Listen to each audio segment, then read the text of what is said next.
Yahoo! Donc aujourd'hui je te retrouve avec l'extrême plaisir pour une nouvelle vidéo sur la chaîne. Aujourd'hui on va parler de deux Yuri disponibles chez les éditions Meian. On va parler de Adachi et Shimamura. Et on parlera aussi de Ici on a toujours une raison de sourire. Donc si la suite t'intéresse, continue. En ce qui concerne ces deux Yuri, je n'ai pas grand chose à te dire, à part qu'ils datent de juillet 2024. Le reste, je te le mettrai à côté de moi, mais c'était juste histoire que tu vois à peu près de quand ils datent. Déjà avant de commencer vraiment la vidéo. Et à savoir que l'auteur de Ici, on a toujours une raison de sourire, a écrit un autre Yuri qui est aussi disponible chez les éditions Meian. Et bonne nouvelle pour ceux que ça pourrait intéresser, les deux titres en question vont avoir une version animée dans l'année 2025. Je n'en sais pas plus côté date, mais en tout cas, je trouve ça juste trop cool et j'avais vraiment envie de le mettre en avant de commencer cette vidéo. Donc maintenant, si tu es prêt, c'est parti! On va donc commencer la vidéo avec Adachi et Shimamura. Je parlerai un peu plus longtemps de l'autre, c'est pour ça que je préfère le mettre en deuxième, parce qu'il y a l'histoire de l'anime. Pour ce qui est de Adachi et Shimamura, donc à l'arrière, on n'a vraiment pas de résumé. On suit les aventures donc de deux élèves. Elles sont dans la même classe et ce sont deux élèves qui ont tendance à sécher les cours. Elles se retrouvent toutes les deux toujours au même endroit. Je crois que c'est à l'étage en fait de la salle de sport du gymnase, si je dis pas de bêtises. Et donc elles passent leurs heures de cours où elles sèchent en fait ensemble, à ne rien faire, à faire du ping-pong, à potentiellement dormir, à se raconter des histoires, à lire, enfin voilà. Et Pika qui rentre de sa balade. Et donc du coup, ben, c'est ça que l'on va suivre, c'est vraiment un manga très tranche de vie, il se passe pour l'instant pas grand chose, bien que on va découvrir dès le premier tome que l'une d'entre elles commence à se poser des questions sur ses sentiments. Est-ce qu'elle est amoureuse ou pas de l'autre? Est-ce que c'est juste une sorte d'amitié où c'est des amitiés où tu as besoin de la présence de l'autre, tu as besoin de l'existence de l'autre parce que tu te sens plus rassuré, que tu l'apprécies beaucoup et donc tu te sens mieux quand elle est là à tes côtés plutôt que les jours par exemple où elle n'est pas là. Parce que par exemple il y a une fois où il y en a une qui ne sera pas présente pour sécher les cours, etc. Est-ce qu'elle sera chez elle ou à l'école en classe, ça je te laisserai découvrir. Mais donc du coup elles sont pas toutes les deux ensemble.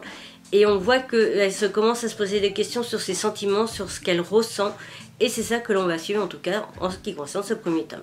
Pour ce qui est de mon avis, je te dirais très clairement que j'ai vraiment apprécié. C'est vraiment le manga tranche de vie, sans prise de tête que l'on va lire. Je trouve que ça peut être même le titre parfait pour cet été. D'ailleurs, je vais le glisser dans ma liste de recommandations pour cet été. Parce que je trouve qu'il est calme, simple, sans prise de tête. Et c'est le genre de lecture chill qu'on peut adorer lire. J'aurais tendance à imaginer plus parce que moi je suis habituée un peu à faire un peu de tout au niveau des étés, de la randonnée comme de la plage, même si je déteste aller à la plage, ou que ça soit de la détente, mais ça je vois plus en lecture détente à la plage ou détente dans un bungalow au camping ou tu vois un truc comme ça, donc voilà. Mais j'ai vraiment adoré cette lecture, j'ai trouvé très sympa, très mignonne et j'ai hâte de découvrir la suite. On continue donc avec le deuxième manga qui est donc Ici, on a toujours une raison de sourire. Je le rappelle donc le manga a été écrit par le même mangaka que pour cette œuvre là qui est aussi disponible chez Meian et que donc comme je l'ai dit tout à l'heure, les deux œuvres auront leur version animée dans l'année. Et crois-moi, je vais potentiellement regarder les deux animés pour pouvoir t'en dire plus.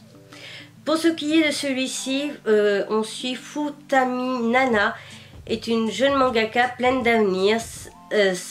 Si elle parvient à rester concentrée sur son travail au lieu de fantasmer sur son éditrice. Entre son anxiété dévorante et son imagination toujours vivace, Azama Mizuri, assistante à faire pour la garder sur le droit chemin. Heureusement, la belle Sato est toujours professionnelle, Futami n'a qu'à bien se tenir. Donc je disais, on a Nana, on a Sato, qui est l'éditrice, Nana la mangaka, et Mizuki qui est donc l'assistante de Nana. Nana a tendance en fait à imaginer Sato tout le temps avoir des relations charnelles, avoir des actes, être en date, etc. Et c'est-à-dire qu'à chaque fois, par exemple, au moment où elle doit envoyer son chapitre pour envoyer en correction ou vérification et qu'après donc du coup il soit publié dans les catalogues qui sortent là, une fois toutes les semaines ou toutes les 2 semaines, enfin ça dépend le rythme de chacun.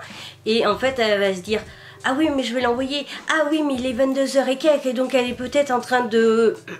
Voilà, et donc du coup elle se dit ah oui bof tout ça, et puis finalement elle va le rendre un peu plus tard et elle va se dire, elle va voir qu'au bout d'une demi-heure elle a toujours pas de réponse, donc elle dit ah ben oui mais j'ai dû l'envoyer pendant le round 2 voyons, donc c'est pas possible qu'elle puisse se lire, etc., etc. Et donc elle va tout le temps dans son imagination débordante, et ce qui est très très drôle.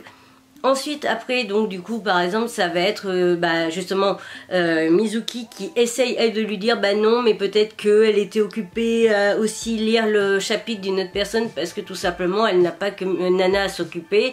Et donc là, ça va être plus une crise de jalousie. Ah oui, mais elle me trompe et tout ça. Enfin voilà, c'est très très drôle, c'est très fun. C'est aussi sans prise de tête, vraiment, c'est vraiment beaucoup d'humour. J'ai vraiment apprécié parce qu'on retrouve forcément les moments clés des mangaka, etc. On voit bien que l'assistante, bon, on va découvrir un petit peu elle aussi qui elle est et tout. Et on va en découvrir beaucoup plus sur cette assistante et je trouvais ça plutôt sympa. Donc vraiment pour le premier tome, ce que j'ai aimé c'est qu'on voit et on comprend vraiment qui est Nana. Mais comme Mizuki et son assistante, je trouvais ça très important de direct dès le premier tome, ou au moins que ça soit fait sur les 2 premiers tomes, de savoir aussi qui était Mizuki. Qu'on sache pas encore qui est Sato, c'est normal, on la voit quasiment jamais. Pourquoi il m'a fait le focus là-bas donc qu'on n'ait pas encore de présentation de Sato, c'est normal, là on la voit quasiment jamais. On la voit plus sous forme de fantasme qu'autre chose. Donc je trouvais ça normal qu'on ne l'ait pas encore développé, ça arrivera plus tard et je trouve ça bien normal. Par contre Mizuki, il fallait forcément qu'on ait un strict minimum au niveau de la présentation pour pouvoir la comprendre et découvrir vraiment l'univers. Pour ce qui est ce manga, je l'ai vraiment donc adoré. C'est même un giga coup de cœur, j'ai trouvé ça très drôle et très fun. Par contre, je ne suis pas sûre que c'est le genre de titre personnellement parce qu'il y a vraiment beaucoup d'humour du coup, avec toutes ces scènes charnelles et ces imaginations débordantes. Je ne pense pas que ce soit le titre par contre que moi personnellement, j'insiste bien sur le moi, personnellement je serais capable d'apprécier à lire à la chaîne. Je le rappelle au cas où pour ceux qui n'ont pas l'habitude. Pour moi, un manga, alors si la série va être en 6 tomes, voire 7 tomes max, rares sont les fois où je vais lire le tome 1 avant que la série soit terminée. Je vais lire l'extrait, savoir déjà, ça me permet de filtrer si ça peut potentiellement m'intéresser ou pas. Et après j'attends que la série soit terminée pour lire tout à la chaîne. Quand c'est une série en plus, donc on va dire 8 tomes à par exemple 12, 16, etc. Je vais souvent lire le premier tome et voir du coup si ça me plaît ou pas, et après j'attends une fois de plus que la série soit terminée pour voir tout à la chaîne. Si c'est plus que 16 ou si les maisons d'édition décident de publier en même temps le tome 1 et 2, je lis les 2 premiers tomes, pareil pour me faire un avis et savoir si ça va m'intéresser ou pas, et pareil une fois de plus j'attends la fin pour lire l'intégralité. Là, vu qu'il y a beaucoup d'humour, j'ai peur que ça soit du genre beaucoup d'humour tue l'humour, trop d'humour tue l'humour pour moi, et donc du coup que si je lisais tout à la chaîne, ça ne me plairait pas. Étant donné aussi qu'on est sur quelque chose quand même qui n'a pas vraiment besoin d'un énorme fil conducteur où tu dois absolument te rappeler ce qui s'est passé dans le volume précédent. Je ne pense pas qu'on en ait forcément besoin de se rappeler de tout ce qui s'est passé. Je pense que je le lirai une fois par an, un truc comme ça, où je lirai les volumes sortis, ça va rimer à quoi, 3 voire 6 grand max. Donc je le lirai, mais pas forcément non plus le même mois. C'est-à-dire ça peut être sur 2 mois, décalé, intercalé, ça, 1 par semaine, etc. Mais je le vois pas, et je me vois pas surtout, le lire en une fois tout à la chaîne parce qu'il y a vraiment beaucoup trop d'humour. Par contre, ce qui est très intéressant et très drôle à comparer, c'est de se dire que l'auteur qui a écrit ce manga-là a écrit celui-ci, où au niveau scénario, ça n'a absolument rien à voir. Et je trouve ça assez particulier de se dire ça. Et je trouve ça plutôt cool, et c'est impressionnant parce qu'en fait l'auteur écrit les 2 apparemment en même temps. Donc là je trouve ça encore plus what the fuck, et je trouve ça encore plus perché, mais en fait dans le côté positif. Parce que je me dis, mais l'auteur elle part sur 2 délires. Alors après ça peut être très bien inspiré de sa propre vie. Je me dis ça peut être totalement inspiré de sa propre vie, ou de toute façon ce genre d'histoire où tu parles du coup de l'univers des mangaka, etc. C'est un peu plus facile je trouve à scénariser, à créer des histoires, parce qu'on a tout le temps en fait sa propre vie à mettre en avant, et quitte à grossir les traits au final. Donc voilà. Donc celui-ci je l'ai adoré, mais par contre je le dirai pas à la chaîne. Celui-ci c'est un peu pareil, pas parce que du coup il y a trop d'humour, mais plutôt parce qu'il est trop tranche de vie, et je pense que j'aurais peut-être tendance un petit peu à m'ennuyer à le lire à la chaîne. Donc pareil, lui je pense que ça va être chaque été, je me ferai la petite sélection de... Enfin, lecture des volumes sortis, et je me fais la lecture de l'été. Voilà. Bref, toujours est-il, en ce qui concerne cette vidéo, j'ai vraiment surkiffé les deux mangas. Si je devais vraiment faire un classement, je dirais tout simplement que ici on a toujours une raison de sourire passe devant Adachi et Shimamura, mais en gros j'ai quand même surkiffé les deux. Cette vidéo est donc à présent terminée, j'espère de tout mon cœur qu'elle t'aura plu. Si c'est le cas, n'hésite surtout pas à me faire savoir, on like, on commente ou on partage.